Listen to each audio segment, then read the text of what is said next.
So we mentioned earlier that you're currently a double champion for SWE, which for those of you that are watching that may not know what that means, that's Southwest Wrestling Entertainment. Charlie, if you can you tell us a little bit about how you're involved with the promotion and how everyone can check it out? Yeah, it's on SWE on their YouTube channel. We have it syndicated on different stations all throughout the United States. I couldn't go down the list right now. I don't have that in front of me. But I was Tom Lance and Jason Jarrett. They owned it, and they asked me to come in, and I said, yeah, let me do something. I'll come in, but I want to do it the way I want to do it. Like I want to be the wrestler I want to be.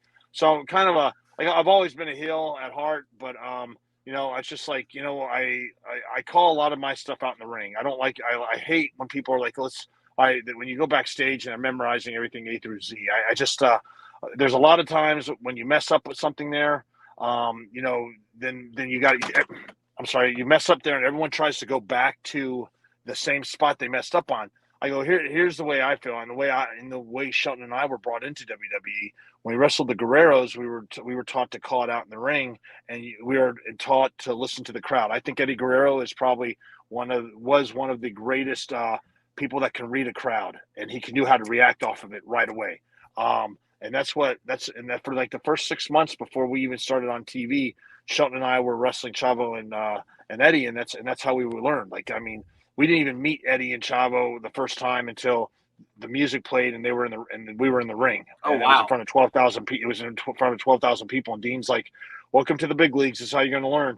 And so that is how we learned. I'm not saying there was bliss at first sight. I mean, it was there was some growing pains, but once we learned how to read the crowd, it was great. I feel like that when you do it that way, that you bring the crowd in, you can't really mess up.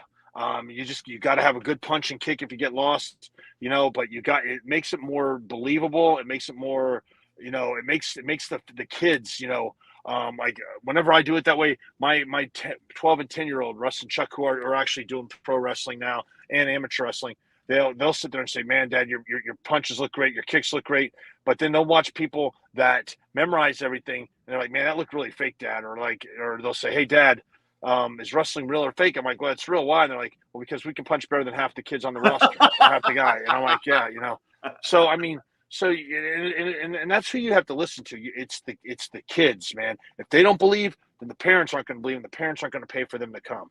So, whenever when I was awarded the heavyweight title, I started calling everything out in the ring, and I would listen to the crowd. And I mean, stuff would happen. I had no idea what was going to happen. I didn't know it. And I mean, there was times where people were like, "Oh my God, I've never seen that happen." Kevin Sullivan's like, "Charlie, man, I've never in my life seen anyone just take a kid and throw him up." And it was my son, of course, and throw him against the ropes and then have him, knock the guy down that was trying to do a moonsault off on the top rope.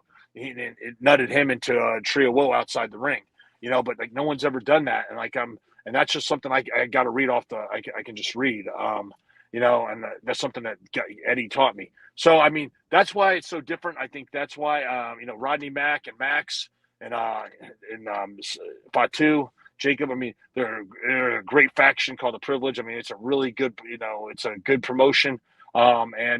Man, those are guys that all call it out there. So I think that's what's different about us. So